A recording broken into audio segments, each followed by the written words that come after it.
사람이 주로 무슨 생각을 하고 무슨 말을 하는가를 보면 그 사람의 삶을 알 수 있습니다. 퇴폐적인 생각을 하고 퇴폐적인 말을 하는 사람은 그 삶이 퇴폐적일 수밖에 없습니다. 부정적인 생각을 하고 부정적인 말을 하는 사람은 그 삶도 부정적일 수밖에 없습니다. 그러나 긍정적인 생각을 하고 긍정의 말을 하는 사람은 긍정적인 삶을 살 것입니다. 사랑의 생각을 하고 사랑의 말을 하는 사람은 사랑의 삶을 살 것입니다. 본문은 우리에게 하나님의 구원을 날마다 선포하라고 말씀합니다. 하나님이 나를 구원하셨다. 하나님이 내 모든 죄를 사하셨다. 하나님이 내 모든 병을 고치셨다. 내 생명을 파멸에서 구속하셨다. 하나님이 인자와 긍휼로 내게 관을 씌우셨다. 하나님이 좋은 것으로 내 소원을 만족하게 하셨다. 이렇게 하나님의 구원하심을 날마다 선포하라는 것입니다.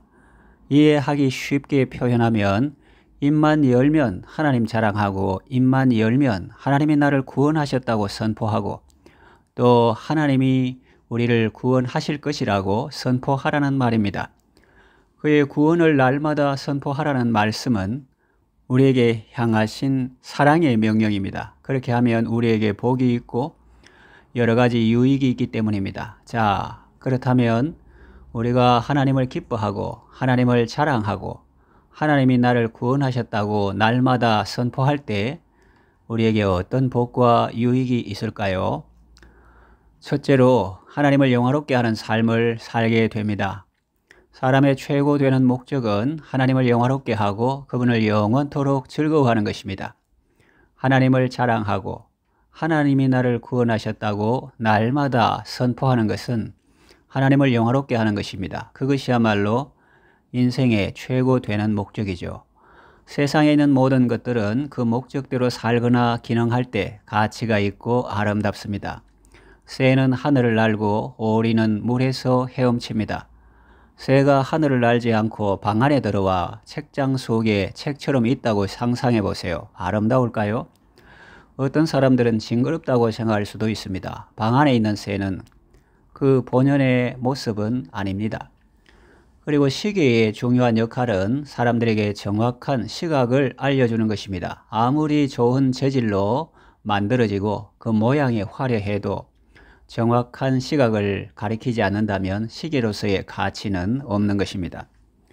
사람이 지음을 받은 목적은 하나님을 영화롭게 하고 하나님을 즐거워하게 하기 위해서입니다. 이사야 43장 21절 보면 이 백성은 내가 나를 위하여 지었나니 나를 찬송하게 하려 함이니라 했습니다. 하나님은 자신을 찬송하게 하려고 이스라엘 백성을 창조하셨습니다. 신약시대 우리 성도들도 마찬가지입니다. 하나님은 하나님을 찬송하게 하시려고 우리를 만드셨습니다. 그러므로 하나님을 찬송하고 하나님의 구원을 날마다 선포하는 것은 하나님을 영화롭게 하는 것이고 우리가 지음을 받은 목적대로 사는 것입니다. 하나님의 구원을 날마다 선포함으로 아름답고 복된 삶을 사시기를 바랍니다. 둘째로 자신을 안전하게 합니다. 사람이 하나님을 자랑하지 않고 하나님의 구원을 날마다 선포하지 않으면 어떻게 될까요? 다른 피조물을 자랑하거나 자기 자신을 자랑하기 쉽습니다. 자기 의를 내세우기 쉽습니다. 마치 어떤 국회의원이 그 지역의 수건 사업을 자기가 이루었다고 말하는 것처럼 말입니다. 사람들 앞에서 그 도로를 자기가 포장했다. 그 다리를 자기가 놓았다. 그 공사를 자기가 했다라고 자랑합니다. 자기가 어떤 사업을 따내고 예산을 확보하는 데 힘을 썼을 수는 있습니다.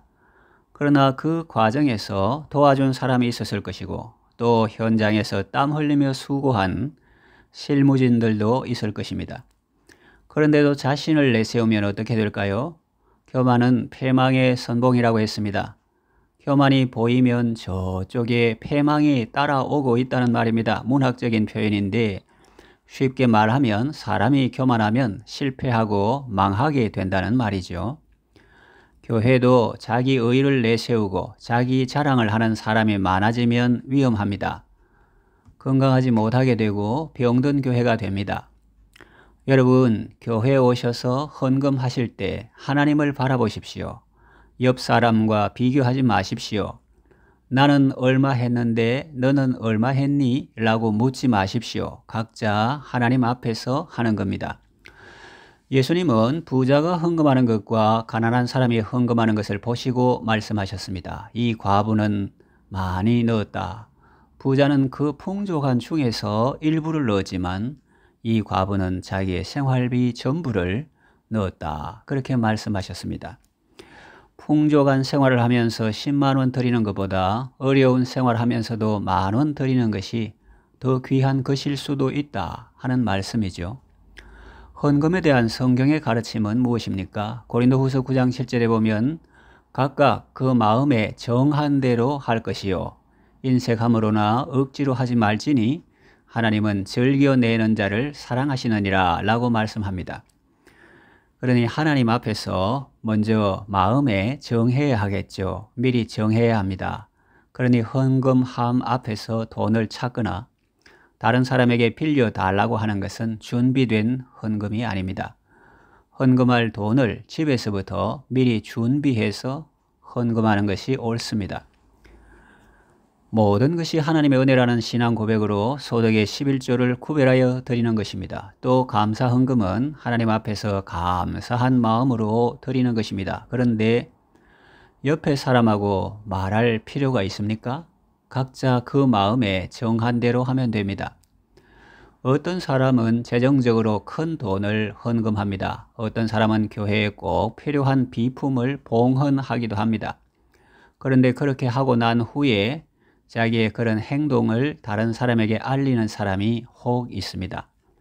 그런 행동은 자기에게 유익을 주지 못합니다. 영적으로 아주 위태한 상황에 빠뜨리는 것입니다. 자기 입으로 복을 까먹는 것입니다. 하나님의 은혜는 사람의 인정이나 칭찬과 비교할 수 없습니다. 이어지는 구절을 보면 하나님의 은혜가 얼마나 큰지를 알 수 있습니다.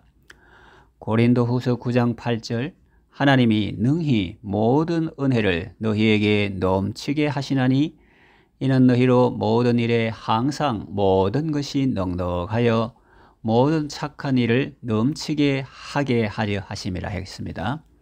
또 이어지는 10절에서 15절 보면 심는 자에게 씨와 먹을 양식을 주시는 이가 너희 심을 것을 주사 풍성하게 하시고 너희 의의 열매를 더하게 하시리니 너희가 모든 일에 넉넉하여 너그럽게 연보를 함은 그들이 우리로 말미암아 하나님께 감사하게 하는 것이라. 이 봉사의 직무가 성도들의 부족한 것을 보충할 뿐 아니라 사람들이 하나님께 드리는 많은 감사로 말미암아 넘쳤느니라. 이 직무로 증거를 삼아 너희가 그리스도의 복음을 진실히 믿고 복종하는 것과 그들과 모든 사람을 섬기는 너희의 후한 연보로 말미암아 하나님께 영광을 돌리고 또 그들이 너희를 위하여 간구하며 하나님이 너희에게 주신 지극한 은혜로 말미암아 너희를 사모하느니라. 말할 수 없는 그의 은사로 말미암아 하나님께 감사하노라 그랬습니다. 헌금도 그렇고 헌물도 그렇고 헌신도 그렇습니다. 자신의 행위나 공로를 내세우고 자랑하는 것은 위험합니다. 좋은 행동을 하고 귀한 헌신을 하고도 입으로 그 복을 다 까먹는 것은 얼마나 어리석고 안타까운 일입니까? 그러나 하나님을 자랑하고 하나님의 구원하심을 선포하는 사람은 안전합니다. 하나님을 자랑하고 하나님의 구원을 날마다 선포할 때 우리는 이 위험에서 벗어날 수 있습니다. 하나님의 구원을 날마다 선포함으로 안전한 삶을 사시기를 바랍니다. 셋째로 자신을 복되게 합니다. 하나님의 구원을 날마다 선포하면 우리는 하나님께서 베푸신 은혜를 늘 기억하게 되고 그 하나님을 더욱 의지하게 됩니다. 그러나 만일 하나님이 강한 손으로 구원해 주셨어도 그것을 선포하지 않고 자손들에게 이야기해 주지 않고 역사를 가르치지 않는다면 곧 잊히게 될 것입니다. 그러면 자신도 복을 받지 못하고 후손들도 복을 받지 못합니다. 그래서 하나님은 모세에게 하나님께서 하신 일을 백성에게 가르치라고 하셨고 노래를 만들어 후손들이 계속 부르게 하셨습니다. 하나님의 구원하심을 날마다 선포하면 그 과정에서 믿음이 생기고 자라게 될 것이고 또 후손들이 듣고 배워서 그들도 하나님을 의지하게 될 것이고 그들도 하나님의 이름을 부르면 구원받고 승리하는 삶을 살 것이기 때문입니다. 누구든지 주의 이름을 부르는 자는 구원을 받을 것이라 했거든요. 여호수아서 마지막 부분을 보면 놀라운 말씀이 나옵니다. 여호수아 24장 31절 이스라엘이 여호수아가 사는 날 동안과 여호수아 뒤에 생존한 장로들 곧 여호와께서 이스라엘을 위하여 행하신 모든 일들을 아는 자들이 사는 날 동안 여호와를 섬겼더라. 그런데 사사기 2장 10절을 보면 반전이 있습니다. 그 세대의 사람들도 다 그 조상들에게로 돌아갔고 그 후에 일어난 다른 세대는 여호와를 알지 못하며 여호와께서 이스라엘을 위하여 행하신 일도 알지 못하였더라. 신앙이 제대로 전수되지 못했습니다. 그때부터 이스라엘은 어려움을 당하게 된 것입니다. 신앙을 계승하는 것이 이렇게 중요합니다. 하나님께서 행하신 일들을 자랑하고 후손들이 잊어버리지 않도록 그래서 그들도 놀라우신 하나님을 의지하고 늘 승리하는 삶을 살도록 안내해주고 인도해 주어야 합니다. 무엇보다 우리 자신이 삶 속에서 놀라우신 하나님을 체험하고 하나님과 동행하며 하나님을 자랑하는 삶을 살아야 합니다. 넷째로 이웃을 기쁘게 합니다. 사람이 자기를 자랑하거나 자기 의를 내세우면 옆에 사람이 좋아할까요? 겉으로는 대단하다고 말할지 모르지만 속으로는 거부합니다. 하나님은 교만한 자를 대적하시고 교만한 자를 싫어하십니다. 사람도 마찬가지입니다. 교만한 사람을 좋아하는 사람은 아무도 없습니다. 그러나 겸손한 사람은 누구나 다 좋아합니다. 하나님을 높이고 자랑하고 송축하는 사람, 그리고 이웃을 높이고 칭찬하는 그런 사람을 좋아합니다. 그리고 내가 약할 때 강함을 주시는 하나님을 자랑하면 그 말을 듣는 사람들이 힘을 얻고 용기를 얻습니다.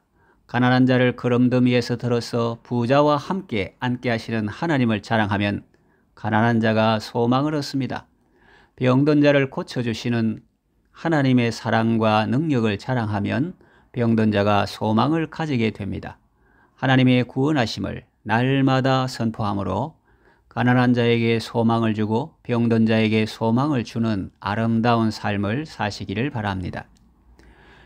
이제 말씀을 정리하며 맺으려고 합니다. 하나님을 자랑하는 것은 복음을 전하는 것과 같습니다. 다시 말하면 하나님을 자랑하는 것은 사람을 살리고 가정을 살리고 나라를 살리는 일을 하는 것과 같습니다. 복된 소식을 전하는 것이기 때문에 사탄과 마귀와 귀신 빼고는 모든 존재가 다 환영하고 좋아합니다.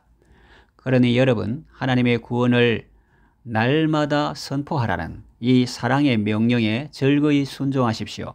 하나님의 구원을 날마다 선포하십시오. 그리하여 하나님을 영화롭게 하고 이웃을 기쁘게 하며 자신도 안전하고 복된 삶을 사시기를 바랍니다.